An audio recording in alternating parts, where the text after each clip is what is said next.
Hey everybody, it's Tripl-L here to talk about how a realist hero rebuilt the kingdom, episode 2. This is officially my review. Hey everyone.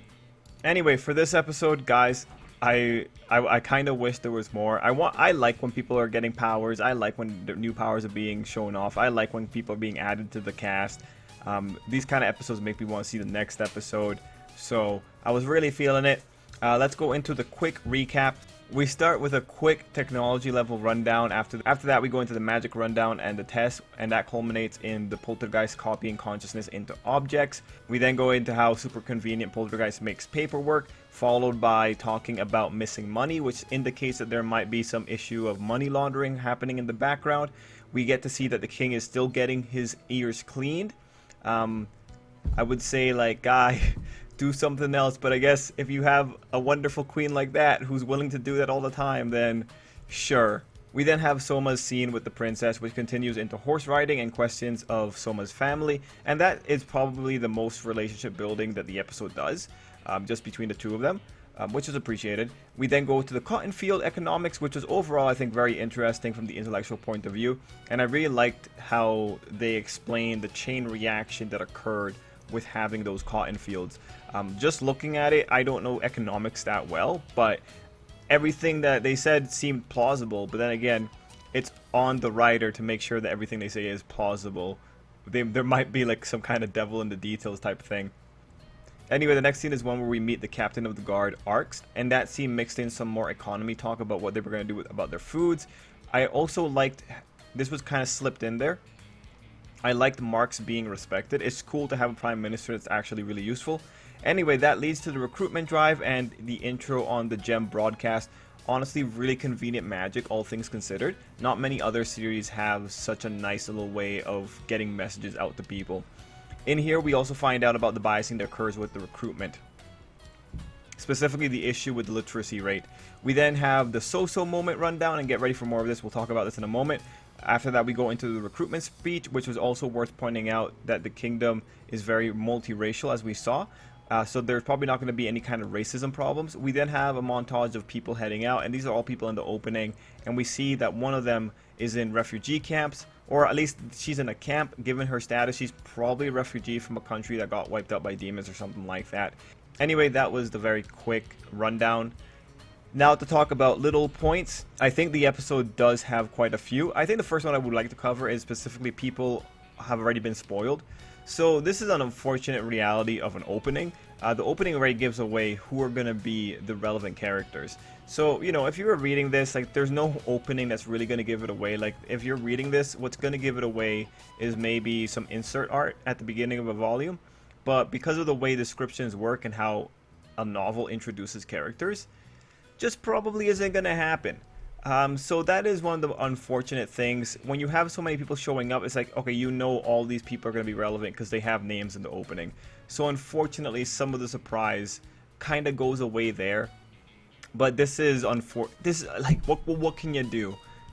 At least I guess now, what this ultimately does is that it shifts the question from, oh my god, who are the people going to be, to like, oh my god, how are these people going to get involved here?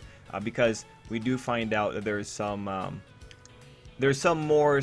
we do find out that there is some consideration occurring as to certain fields here. Next thing I want to talk about is Poltergeist. Poltergeist is able to, or whatever his magic is able to infuse his consciousness into objects, and then these objects can move on their own. That's actually probably the more significant thing about that power. Because really, like, if you infuse consciousness into an object, that doesn't really say that that object should be able to move by itself. The movement itself is the cool part. So, like, in the future, if he was to develop this magic and then infuse it into a sword, then would the sword be swung around as if he was swinging it around? Yeah, probably. So if he picks up actual sword skill and then he's infusing swords with that, that'd be pretty cool. Also, I'd be really interested to see him infuse consciousness into a suit of armor. I would like to see if he would have like a whole castle surrounded, or like just crawling in suits of armor. That would be really neat. But overall, it's a cool power and super convenient. I'm glad that they finally talked about that. I feel like the novel might have like slightly different terminology, but I haven't done a full read through yet. But whatever. Next scene I want to talk about is Soma's creeping. Specifically when he was like touching the girl's hair or her face, and it's like, alright, you know, in context, I understand. Like from a novel perspective, I can imagine that it had a whole bunch of rationalizations coming in from Soma. But when you think about it, this guy barely knows her. She's been betrothed to him, but you know, like he's giving her an option out. He goes over to her when she's sleeping. These guys haven't even hugged, and he's caressing her face. Right? Like, that's creepy. That's really creepy. I'm glad that the girl got defensive about it. Like, that was creepy. But Soma, I guess, is a anime character, right? And that's probably what, like, allows this to slide a little bit. But yeah, no, 100%, that was super creepy. That was a creeper tactic right there. But then again, he's the king. But then again, it's an abuse of power. We're gonna say like it's the king, so he can do whatever he wants. Nah, it was creepy. I'm glad he got called out. Next scene I want to talk about is So-So. So this was good. And man, thank God for High School DxD telling me how to pronounce this word. But this was good. This is what Realist is going to do quite a bit. It's going to reference a lot of Chinese literature. In this case, like I say literature, but it's more like historical figures from China. It's going to keep doing this, especially when we get into the later parts of Volume 1, because as it turns out, this guy really likes Chinese history. And this is probably where the intelligent aspect of the series comes in. You don't really have many other isekai that actually reference real-world documentation to the degree that this guy does. This guy and the author that wrote this are clearly knowledgeable about some specific works, and once we get there, it'll be really good. But for now, the reference to So-So and using that in the recruitment speech, I think that was great. And that's going to be, if Realist has a gimmick aside from economics, it's probably referencing Chinese literature. After that, I guess it's worth talking about the recruitment drive. The recruitment drive I really enjoyed. It was so exciting. I loved what the guy was saying. I think that was very reasonable. For me, I thought the rhetoric was, I think my favorite part of the rhetoric was specifically when he was telling people like, if you don't think you're good enough, shove it. Like, let me decide whether or not you're good enough. That was really good, because what that did was that for anyone that might have been bullied in their life, and it looks like one of them with the timing of it, I think, what's his name, Poncho or whatever it is, I feel like maybe he might have been one of the ones that might have been bullied in the past. But when you have the guy flat out just saying it's not for you to determine, I like that, because it takes away some of the pressure. Now these people cannot just go, well, these guys always said that I'm not going to amount to much. Now he's saying like, no, let me be the one to reject you. And of course he throws in other incentives there, but the rhetoric I think was really robust. And when you look at it, this is probably an example of like really thinking things through, because of the way that the author had the character include the caveats. This guy didn't get caught off guard. After he makes this whole speech, he goes into the small specifics, specifically like, okay, if yours is a competitive thing, we're gonna have preliminaries just to make sure, and other little things like that. That shows someone that's really thinking things through. And in this situation, one of the challenges with this kind of character is that he's really competent, but not socially, because a socially competent person doesn't just go and creep on a girl like that. No, he's competent at bureaucracy, right? This requires, in order to do the things that this guy is doing, it actually requires a lot of active intelligence from the writer, because it's one thing to say like in a line, oh yeah, Soma went and he fixed these parts of the kingdoms, just listing them out. Like he fixed the infrastructure, he fixed the roads issue, he found some budgets. That's whatever, anyone can do that. But when you're going into actual reads and you're having Soma go in there and say like, yes, we're going to do this, and then in the case of this, and this, specifically pointing out the different branches that can occur from one event, that's where the intelligence is.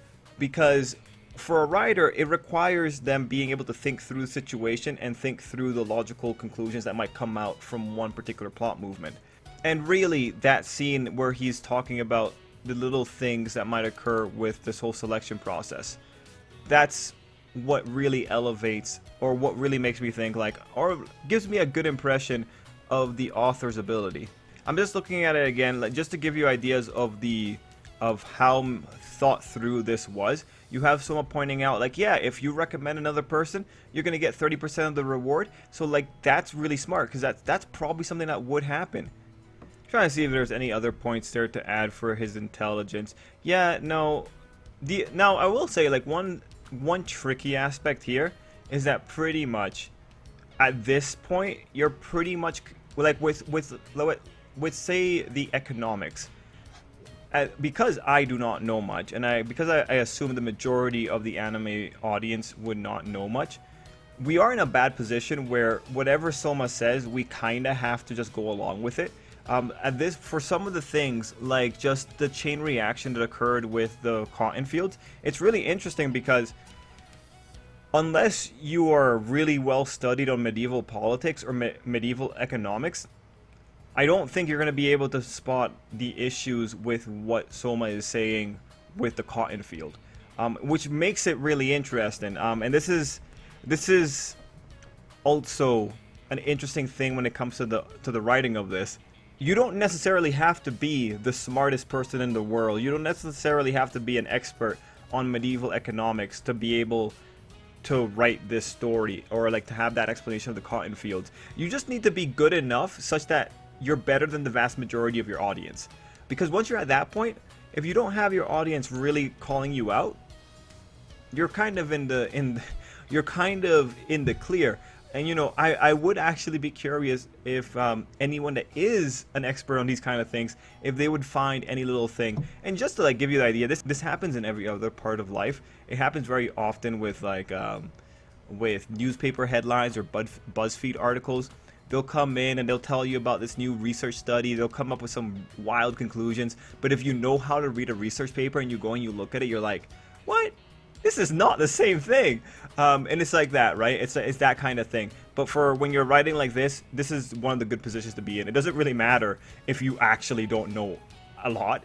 All that matters is that your audience thinks you know and they can't argue with you. And it's not very often we have a series that puts us in this type of situation. But I do appreciate it. You know, to talk about like another one that might have done it back in the day, probably Spice and Wolf. Spice and Wolf, and maybe there was another one about a hero and a demon lord. Yeah, wow, that doesn't really cover. That covers so much that it's not really clear. Anyway, for how a realist rebuilt the kingdom, I'm excited for the next episode. I really want to get more character introductions this episode, but with the way that everyone sets off, I'm pretty happy. You had a little bit of romancing going on between the princess and Soma. That was good. Overall, I think it was a solid episode for what this anime is. I think I might actually end up enjoying it a little bit more than the previous episode, just because I didn't find this one as fast-paced, and I really appreciated that. Anyway, everyone, let me know what you thought down below, and until next time, I hope you have an absolutely great day.